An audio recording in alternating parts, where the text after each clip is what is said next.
Diya Krishna ഒബയോസി X employees ഈ വിഷയത്തിൽ finally Attakulangara ജയിലിൽ കീഴടങ്ങിയ ആ വിഷയത്തിലെ 2 പ്രതികൾ അവരെ പോലീസുകാർ ഇന്ന് ഒബയോസി എന്ന് പറഞ്ഞ സ്ഥാപനത്തിലേക്ക് കൊണ്ടുപോയി തെളിവെടുപ്പും കാര്യങ്ങളും നടത്തുന്നതിനിടയിൽ 40 ലക്ഷത്തോളം രൂപ അവർ തട്ടിയതായിട്ടുള്ള സ്ഥിരീകരണവും അതെങ്ങനെ തട്ടി എന്നുള്ളത് പോലീസിന് അവിടെ നിന്ന് കാണിച്ചു കൊടുത്തതിൻ്റെ വിഷ്വലൊക്കെ പുറത്ത് വന്നിട്ടുണ്ട്. കഴിഞ്ഞ ദിവസമാണ് ഞാൻ ഈ വിഷയത്തിൽ വീഡിയോ ചെയ്തപ്പോൾ ഈ കീഴടങ്ങിയ കൂട്ടത്തിൽ ഒരു ലേഡി എനിക്ക് പേഴ്സണലി മെസ്സേജ് അയച്ച് എന്നെ ത്രട്ടൺ ചെയ്തതിൻ്റെ സ്ക്രീൻഷോട്ട് ഞാൻ വെച്ചിട്ടുണ്ടായിരുന്നത്. ഭീകര ത്രട്ടണിങ് ആയിരുന്നു. എന്നെ തീർത്ത് കളയും, ഡിഫമേഷൻ ഫയൽ ചെയ്യുന്നൊക്കെയായിരുന്നു പറഞ്ഞത്. ഇത്രയും വലിയ ഉഡായിപ്പ് കാണിച്ച് നാറിയ പരിപാടി കാണിച്ച ആളുകൾ നമുക്കെതിരെ ത്രട്ടൺ ചെയ്യുമ്പോൾ നമ്മൾ ആ വെല്ലുവിളി ഏറ്റെടുക്കണമല്ലോ. ഇതാണെങ്കിലും സംഗതികളെല്ലാം വെട്ടിപ്പായിട്ട് ഇപ്പോൾ പോലീസിന് മനസ്സിലായിട്ടുണ്ട്.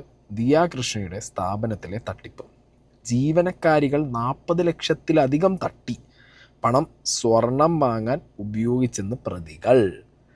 ഇത് ഞാൻ ഇതിനു മുമ്പ് തന്നെ ഈ വിഷയത്തിൽ വീഡിയോ ചെയ്ത സമയത്ത് ഇവരുടെ അടുത്തുണ്ടായിരുന്ന ഒരു വ്യക്തി എനിക്ക് അയച്ച ഒരു മെസ്സേജ്, ഒരു വോയിസ് മെസ്സേജിൻ്റെ ക്ലിപ്പ് ഞാൻ പ്ലേ ചെയ്തിട്ടുണ്ടായിരുന്നു മുമ്പ്. അത് വേണമെങ്കിൽ ഒന്നുകൂടി പ്ലേ ചെയ്യാം. അതിൽ വളരെ വ്യക്തമായിട്ട് അന്ന് തന്നെ വീടിനടുത്തുള്ളവർ പറയുന്നുണ്ട്, പെട്ടെന്നൊരു ടൈം ഫ്രെയിമിലാണ് ഈ സ്ത്രീകൾ വീട് പണി പെട്ടെന്ന് തീർത്തു, സ്വർണം ബാങ്കിൽ പണയത്തിൽ ഉണ്ടായിരുന്നത് എടുത്തു എന്ന് പറയുന്നു, പല അക്കൗണ്ടുകളിലായിട്ട് പൈസ കൊണ്ടുപോയി ഇടുന്നു എന്ന് പറയുന്നു. അങ്ങനെ ഇവർ ഫിനാൻഷ്യലി ഭയങ്കര സ്റ്റേബിൾ ആവുന്നു, ഇവരുടെ ഫിനാൻഷ്യൽ സെറ്റപ്പൊക്കെ ഭയങ്കരമായിട്ട് മാറുന്നു. എസ്പെഷ്യലി സ്വർണം, ഇവർക്ക് അറിയില്ല പണയം വെച്ച സ്വർണ്ണമാണോ എടുത്തു കൊണ്ടുവരുന്നത് അതോ ഇവർ മേടിച്ച സ്വർണം ഇപ്പോൾ ആരും അറിയാതിരിക്കാൻ കൊണ്ടുപോയി പണയം വെക്കുന്നതാണോ എന്നുള്ളത്. ഇതാണെങ്കിലും ഈ സ്വർണം വാങ്ങിയിട്ടുള്ള പരിപാടികളെ കുറിച്ചിട്ടൊക്കെ അന്ന് തന്നെ കൃത്യമായിട്ടുള്ള ഇൻഫർമേഷൻ ഇവരുടെ വീടിനടുത്ത് നിന്നുള്ളവർ ഇവരുടെ ഫിനാൻഷ്യൽ സെറ്റപ്പ് മാറിയപ്പോൾ ഇവർ ഈ കേസിൽ പെട്ട സമയത്ത് പറഞ്ഞിട്ടുണ്ടായിരുന്നു. ഇപ്പം എന്താണെങ്കിലും പോലീസ് അന്വേഷണത്തിൽ കുറേയധികം കാര്യങ്ങൾ വ്യക്തമായി നമുക്ക് കിട്ടിയിട്ടുണ്ട്. ഓക്കെ, അപ്പോൾ ആദ്യം നമുക്ക് കുറച്ച് വിഷ്വൽസ് നോക്കാം. ദിയ കൃഷ്ണയുടെ കവടിയാറിലെ ബുട്ടീക്കിൽ എത്തിച്ചാണ് മുൻ ജീവനക്കാരും തട്ടിപ്പ് കേസിലെ പ്രതികളുമായ വിനീത, രാധാകുമാരി എന്നിവരുമായി ക്രൈംബ്രാഞ്ച് അന്വേഷണ സംഘം തെളിവെടുപ്പ് നടത്തിയത്. മാസ്ക് ധരിച്ച് മുഖം മറച്ചിരുന്ന പ്രതികൾ തട്ടിപ്പ് നടത്തിയ രീതി അന്വേഷണ സംഘത്തോട് വിശദീകരിച്ചു. QR കോഡ് മാറ്റി സ്ഥാപിച്ച് സംശയങ്ങൾക്ക് ഇടകൊടുക്കാതെ തട്ടിപ്പ് തുടർന്നതെങ്ങനെയെന്ന് ക്രൈംബ്രാഞ്ച് ഡിവൈഎസ്പിയോട് പ്രതികൾ വിശദീകരിച്ചത് ഇങ്ങനെ. ഓരോ ഐറ്റത്തിന് ബാർകോഡ് അങ്ങനെ ഉണ്ടാവും? ഒന്നുമില്ല. അതെങ്ങനെയാണ് പ്രൈസ് വെബ്സൈറ്റ് അവിടെ അയച്ചു തരും?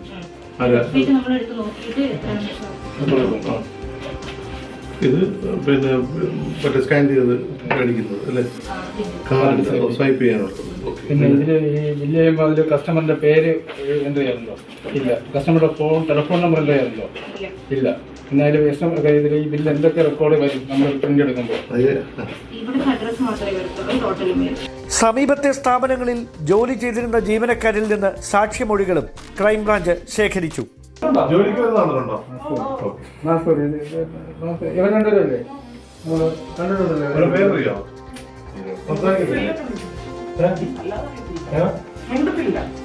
കയറി വരുന്നത് കണ്ടിട്ടുണ്ട്. ഇവിടെ കയറി വരുന്നത് നിങ്ങളേതാ തോന്നിട്ടുണ്ടോ? ഇപ്പൊ സ്ഥാനം നോക്കാനില്ല. വിശദമായ പരിശോധനയ്ക്കായി സ്ഥാപനത്തിലെ സാമ്പത്തിക ഇടപാടുകളുടെ രജിസ്റ്ററുകൾ അന്വേഷണ സംഘം കസ്റ്റഡിയിലെടുത്തു. QR കോഡ് മാറ്റി 69 ലക്ഷം രൂപയുടെ തട്ടിപ്പ് നടത്തിയത് എങ്ങനെയെന്ന് വിശദീകരിക്കുമ്പോൾ ഇരു പ്രതികളുടെയും മുഖത്ത് ഭാവവ്യത്യാസങ്ങൾ ഏതുമില്ലായിരുന്നു. ഭാവവ്യത്യാസം എങ്ങനെ ഉണ്ടാവും? പോലീസുകാരവർക്ക് പേടിയില്ലല്ലോ, അതുകൊണ്ടാണല്ലോ ഇത്രയും ദിവസം ഇവർ ഒളിവിലായിരുന്നത്. പിടിപാടെന്താണെങ്കിലും ഇവർക്കുണ്ട്. ഓക്കെ, കാരണം 69 ലക്ഷം രൂപ തട്ടിപ്പ് നടത്തി എന്നാണ് ദിയ കൃഷ്ണ പറയുന്നത്. ഏകദേശം 40 ലക്ഷം രൂപയുടെ മുകളിലുള്ള തട്ടിപ്പ് അവർ സമ്മതിച്ചു കഴിഞ്ഞു. അത് എങ്ങനെ ചെയ്തു എന്നുള്ളത് കാണിച്ചു തന്നു. അത് ഒരു ഉളുപ്പുമില്ലാതെ, ഒരു പേടിയില്ലാതെ, ഒരു ഭാവമാറ്റവും ഇല്ലാതെയാണ് ഇവർ ചെയ്തതെന്നുള്ളത് പറയുമ്പോൾ അത് എനിക്ക് ഭയങ്കര കണക്റ്റിംഗ് ആണ്. കാരണം ഞാൻ പറയില്ലേ, ഇന്നെ ത്രട്ടം ചെയ്തിട്ടാണ് ഈ വിനീത എന്ന് പറഞ്ഞിട്ടുള്ള ലേഡി ഈ മെസ്സേജ് അയച്ചിട്ടുള്ളത്. അപ്പോൾ ഇവർക്ക് ഇതിലൊന്നും ഒരു പേടിയില്ല. ഇവർ പ്രോപ്പർ ക്രിമിനൽ മൈൻഡുള്ള കുറച്ച് ആളുകളാണ്. മനസ്സിലായില്ലേ? ഇത് ഞാൻ വീണ്ടും പറയുന്നു, ഇവർ ഒറ്റയ്ക്കായിട്ട് ചെയ്തൊരു പണിയായിട്ടും എനിക്ക് പേഴ്സണലി തോന്നുന്നില്ല. ഇവർക്കൊക്കെ ഇനിയും ഇതിനകത്ത് പലർക്കും ബന്ധം കാണാം. ഈ അക്കൗണ്ടുകൾ നിങ്ങളൊന്ന് പ്രോപ്പറായിട്ട് പോലീസ് ചെക്ക് ചെയ്ത് കഴിഞ്ഞാൽ ഇവരുടെ പണം ഇപ്പോൾ ഒരു ദിവസം ആ ഒബയോസി എന്ന് പറഞ്ഞ സ്ഥാപനത്തിലേക്ക് ഒരു സർട്ടൻ എമൗണ്ട് ഓഫ് പണം വരുന്നു. അത് അവർ ഇവരുടെ 3 പേരുടെ ഇടയിലല്ലാതെ അവിടെ നിന്ന് ചാനൽ ചെയ്ത് ബൈപ്പാസ് ചെയ്ത് വേറെ അക്കൗണ്ടുകളിലേക്ക് ഇവർ മാറ്റിയിട്ടുണ്ട്. അപ്പോൾ ഇതിനകത്ത് ഈ 3 പേര് മാത്രമല്ല, ഇവരുടെ കൂട്ടക്കാരോ കുടുംബക്കാരോ ഫ്രണ്ട്സോ ഒക്കെ ആയിട്ടുള്ളവർക്കും ഒരു പങ്ക് ഇതിനകത്ത് കാണും. അതും കൂടി ഒന്ന് ചെക്ക് ചെയ്ത് കഴിഞ്ഞാൽ ഈ 69 ലക്ഷമാണോ ഇനി അതിന് കൂടുതലാണോ എന്നുള്ളത് എന്താണെങ്കിലും മനസ്സിലാവും പോലീസിന്. അന്വേഷണം എന്തായാലും തുടങ്ങി. ഇവരിപ്പോൾ കുറ്റസമ്മതവും നടത്തി. കൂസലില്ലാതെ എല്ലാം, അല്ലെങ്കിൽ കൂസലില്ല, തൊലിക്കട്ടി എക്സ്ട്രീമാണ് ഇവർക്ക്. മനസ്സിലായ? അന്ന് തന്നെ മറ്റേ മീഡിയേൻ്റെ മുന്നിൽ വന്നിരുന്നിട്ട് എന്തൊക്കെയാണ് പറഞ്ഞത്? ടാക്സ് വെട്ടിക്കാനാണ്, ഭർത്താവ് ദിയയുടെ കോഴിയാണ്, അച്ഛനും അമ്മയും ദീ മറ്റേ ജാതിപരമായിട്ട് അധിക്ഷേപിച്ചു, എന്തിന് സെക്സ് റാക്കറ്റിൻ്റെ ഭാഗമാണോ എന്ന് വരെ അവർ ചോദിച്ചു എന്നുള്ള എല്ലാ സ്കീമും എടുത്ത് പുറത്തിട്ടുള്ള പെരും കള്ളികളല്ലേ. ഇനി ഞാൻ അന്ന് പ്ലേ ചെയ്ത ആ ഒരു ഓഡിയോ ഞാൻ പറഞ്ഞല്ലോ, കൃത്യമായിട്ട് ഇവരുടെ വീടിനടുത്തുള്ള വ്യക്തി വളരെ വ്യക്തമായിട്ട് പറയുന്നുണ്ടായിരുന്നു. ഞാൻ വീണ്ടും ഒന്നുകൂടി പ്ലേ ചെയ്യാം. ഇവർ നമ്പർ 1 ഫ്രോഡാന്നുള്ളത് അന്നേ നമുക്ക് മനസ്സിലായ കേസല്ലേ. വിനിത എന്ന് പറഞ്ഞ കുട്ടിയില്ലേ, ഇവർക്ക് ഒരു 10 ലക്ഷം രൂപയോളം കടം ഉണ്ടായിരുന്നു. പക്ഷെ ആ കടമൊക്കെ തീർത്തിട്ടും ഉണ്ട്. പിന്നെ കുറെ സ്വർണം ബാങ്കിലുണ്ടായിരുന്നു, ആ സ്വർണങ്ങളൊക്കെ ഇവരെടുത്തു. പിന്നെ ഇവർ അച്ഛന് തന്നെ കുറച്ച് സ്വർണം ഇവർ വാങ്ങിക്കൊടുത്തു. വേറൊരു കുട്ടി പറഞ്ഞില്ലേ ഗൾഫിലാണ് അവരെ ചേട്ടനെന്ന്, ആ കുട്ടിയുടെ ചേട്ടൻ പഠിക്കാനാ പോയത്, അത് ലണ്ടനിൽ പഠിക്കാനാ പോയിരിക്കുന്നത്.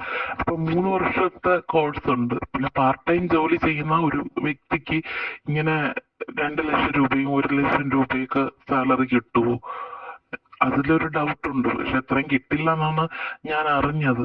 പക്ഷേ ഈ നന്നായിട്ട് ഇവര് ഈ കടയിൽ നിന്ന് തന്നെ ഒത്തിരി പൈസ എടുത്തിട്ടുണ്ട്.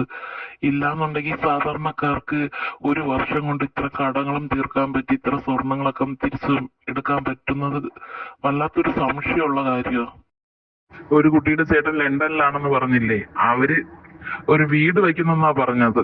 അപ്പൊ ആ വീട്ടിലെ പണിയൊക്കെ തീർന്നെന്നാ ഞാൻ അറിഞ്ഞത്.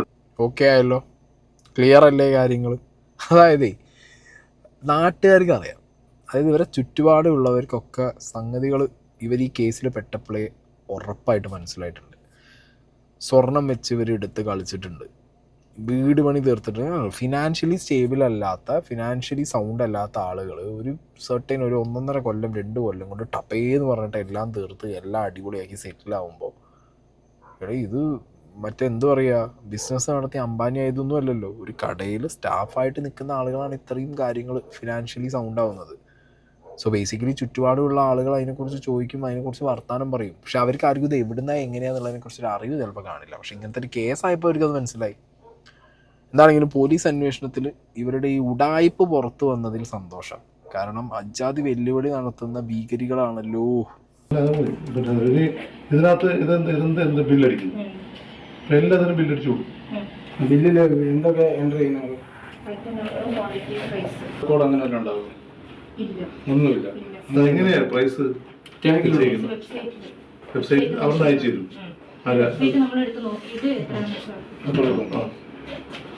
ഇത് പിന്നെ മറ്റേ സ്കാൻ ചെയ്ത് മേടിക്കുന്നത് അല്ലേ, കാർഡ് സ്വൈപ്പ് ചെയ്യാനുള്ളത്. പിന്നെ ഇതില് ഈ ബില്ല് ചെയ്യുമ്പോൾ അതിൽ കസ്റ്റമറിന്റെ പേര് എൻട്രി ചെയ്യാറുണ്ടോ? ഇല്ല. കസ്റ്റമറുടെ ടെലിഫോൺ നമ്പർ എൻട്രി ചെയ്യാറുണ്ടോ? ഇല്ല. പിന്നെ അതിൽ ഈ ബില്ല് എന്തൊക്കെ റെക്കോർഡ് വരും നമ്മൾ പ്രിന്റ് എടുക്കുമ്പോൾ? ഈ പണം, തട്ടിപ്പ് പണം ഉപയോഗിച്ച് ഇവർ സ്വർണം വാങ്ങിയിട്ടുണ്ട്, സ്കൂട്ടർ വാങ്ങിയിട്ടുണ്ട്. ആ സ്കൂട്ടർ, ഇപ്പോൾ രാധയുടെ സ്കൂട്ടർ ഇപ്പോൾ തന്നെ ക്രൈംബ്രാഞ്ച് കസ്റ്റഡിയിൽ എടുത്തിട്ടുണ്ട്. ഇവർ 3 പ്രതികളും ദിവസവും വാങ്ങുന്ന പണം പങ്കിട്ടെടുക്കുകയാണ് ചെയ്തത്. അവർ പങ്കിട്ടെടുത്ത് വാങ്ങിയിട്ടുള്ള ഇത്തരം സ്വർണം, അതുപോലെ തന്നെ സ്കൂട്ടർ എന്നിവ കണ്ടുകെട്ടാൻ നടപടി ആരംഭിച്ചു. ഇപ്പോൾ സ്കൂട്ടർ കണ്ടുകെട്ടിയിട്ടുണ്ട്.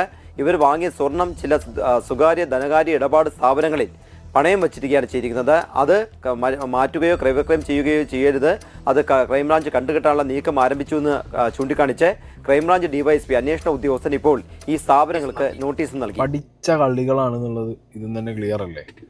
ഒരു സ്ഥാപനത്തിൽ നിന്ന് തട്ടിപ്പ് നടത്തുന്നു, സ്വർണം വാങ്ങുന്നു, എന്നിട്ട് അത് പണയം വെക്കുന്നു. അപ്പം പണയം വെച്ച് കഴിഞ്ഞാൽ പിന്നെ മനസ്സിലായില്ലേ, അതായത് ഒരു ഫേക്ക് ചെയ്യുക. സാധനം മേടിച്ചിട്ട് പണയം വെച്ച് കഴിഞ്ഞാൽ കഷ്ടപ്പാടിൽ പണയം വെച്ചു എന്നല്ലേ വരൂ. പിന്നെ പൈസ കയ്യിലുണ്ടല്ലോ, എപ്പോഴെങ്കിലും തിരിച്ചെടുക്കാമല്ലോ. അപ്പോൾ പണയം വെച്ച് കഴിഞ്ഞാൽ അത് അവിടെ സേഫായിട്ടിരിക്കും. ഇൻട്രസ്റ്റ് ചേർത്ത് എന്തെങ്കിലും കൊടുത്താൽ മതി. ഒരു ബാങ്ക് ലോക്കറിലൊന്നും വെക്കേണ്ട കാര്യമൊന്നുമില്ലല്ലോ. മറ്റേ ബാങ്ക് ലോക്കറിൽ വെച്ച് കഴിഞ്ഞാൽ അത് അവരുടെ നിക്ഷേപമായിട്ട് കിടക്കും, സേവിങ്സ് ആയിട്ട് കിടക്കും. ഇതാണെന്നുണ്ടെങ്കിൽ പണയം വെച്ച് കഴിഞ്ഞാൽ പിന്നെ ആർക്കും സംശയം വരില്ല. ഇതൊക്കെ ഒന്നിനും ഇവരുടെ ഒറ്റയ്ക്കുള്ള ബുദ്ധിയാണോ അതോ ഇനി കൂട്ടമായിട്ടുള്ള ബുദ്ധിയാണോ എന്നുള്ളതൊക്കെ പോലീസുകാർ കണ്ടുപിടിക്കാന്നല്ലാതെ നമുക്കൊന്നും പറയാനില്ല. ഞാൻ പറഞ്ഞല്ലോ, ചുറ്റുപാടുമുള്ള ഇവരറിയുന്ന വ്യക്തികൾക്കൊക്കെ ഇത് ആദ്യം മുതലേ സംശയം ഉണ്ടായിരുന്നു. നമ്മളിതൊക്കെ സോഷ്യൽ മീഡിയയിൽ വന്നിരുന്ന് പറഞ്ഞതാണ്. ഈ പറഞ്ഞതിനാണ് നമുക്കെതിരെ കേസ് കൊടുക്കും എന്നൊക്കെ പറഞ്ഞ് ത്രട്ടൻ ചെയ്ത് ചേച്ചിമാർ. ഇപ്പോൾ ലാസ്റ്റ് എന്തായി? ഇനി പോലീസുകാർക്കെതിരെ കേസ് കൊടുക്കൂ? നിങ്ങളുടെ വീഡിയോസ് മൊഴിയെടുക്കലിൻ്റെ ഭാഗമായി നിങ്ങൾ വന്ന സമയത്ത് നിങ്ങളുടെ വീഡിയോസ് എടുത്ത് പത്രമാധ്യമങ്ങളിൽ നിങ്ങളുടെ പെർമിഷൻ ഇല്ലാതെ പ്രചരിപ്പിച്ചു എന്ന് പറഞ്ഞിട്ട് പോലീസുകാർക്കെതിരെ നിങ്ങൾ കേസ് കൊടുക്കുകയായിരിക്കും.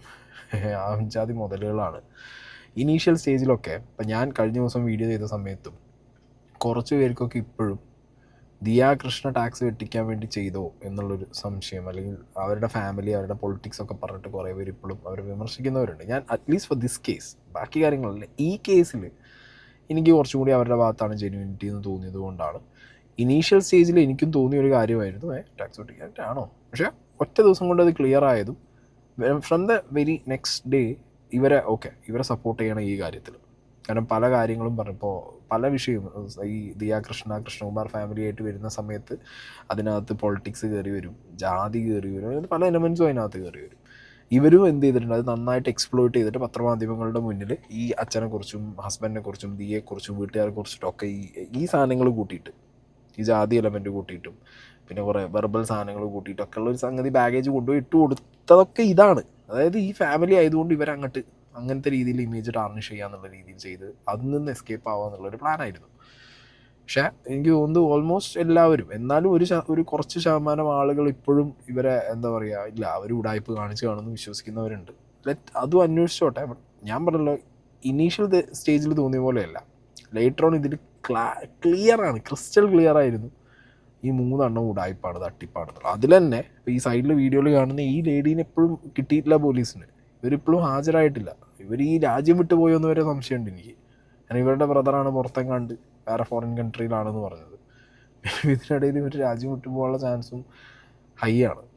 ഓക്കെ, അപ്പോൾ സ്വർണം ബാങ്കിൽ അക്കൗണ്ടിലെ പൈസ മാത്രമല്ല, ഇവരുടെ വീട് പണിയും കാര്യങ്ങളൊക്കെ പോലീസുകാർ ട്രാക്ക് ചെയ്യണം. കാരണം 10-60 ലക്ഷം രൂപ ഒറ്റയടിക്ക് അടിച്ചു മാറ്റിയിട്ട് ഒരു ഉളുപ്പില്ലാതെ സൊസൈറ്റിയുടെ മുന്നിൽ വന്നിട്ട് കള്ളത്തരം പച്ചനുണയും പറഞ്ഞ ആൾക്കാരെ ഐറ്റങ്ങൾ, മനസ്സിലായോ? അപ്പോൾ പിന്നെ സൊസൈറ്റീൻ്റെ മുന്നിൽ തന്നെ ഇവർ ഞാൻ പറയുമ്പോൾ എന്തിനാ ഹെൽമെറ്റും മാസ്കൊക്കെ ഇട്ട്? ഈ ന്യൂസുകാരെ വന്ന് കണ്ട സമയത്തൊന്നും ഹെൽമെറ്റും മാസ്ക് ഒന്നും ഉണ്ടായിരുന്നില്ലല്ലോ. സ്റ്റോപ്പ് ഡ്രാമ എന്ന് പറഞ്ഞുള്ള സാധനമുള്ള ടീഷർട്ടൊക്കെ ഇട്ട് വന്നിട്ടായിരുന്നല്ലോ ചലച്ച് പോയിരുന്നത്. അതിന് മുഖമൊക്കെ കാണിക്കും, നാട്ടുകാർക്ക് കാണിച്ചു കൊടുത്തിട്ട് ഞങ്ങൾ പെരും കള്ളത്തികളാണെന്നുണ്ടെങ്കിൽ ആ കള്ളത്തരം എക്സ്പോസ് ആയി നാട്ടുകാരുടെ മുന്നിൽ ഇവരെ മുഖം എക്സ്പോസ് ചെയ്ത് അങ്ങനെ തന്നെ പിടിച്ചുകൊണ്ടുപോയി നിർത്തണം. ഞാൻ പറയുമ്പോൾ എന്താണെങ്കിലും കാര്യത്തിലൊരു തീരുമാനമായി. ഒരു 40 ലക്ഷത്തിൽ കൂടുതൽ രൂപ തട്ടിയതിൻ്റെ തെളിവെടുപ്പും കാര്യങ്ങളും മൊഴിയെടുക്കലൊക്കെ പോലീസുകാർ കൃത്യമായിട്ട് നടത്തിയിട്ടുണ്ട്. ഇനി കൂട്ടത്തിൽ ഒരാളും കൂടി ഉണ്ട്, അവരെയും കൂടിയും പിടിച്ചു കഴിഞ്ഞാൽ ഇനി എത്ര ലക്ഷം രൂപ ഇതിൽ ബാക്കിയും കൂടി ഉണ്ട് എന്നുള്ളത് അറിഞ്ഞു കഴിഞ്ഞാൽ നമുക്ക് മനസ്സിലാവും ഈ 69 ആ ഒരു സംഖ്യ ദിയ കൃഷ്ണ ആൻഡ് ഫാമിലി പറഞ്ഞതുമായിട്ട് ടാലി ആവുന്നുണ്ടോ ഇല്ല എന്നുള്ളത്. ഓക്കെ.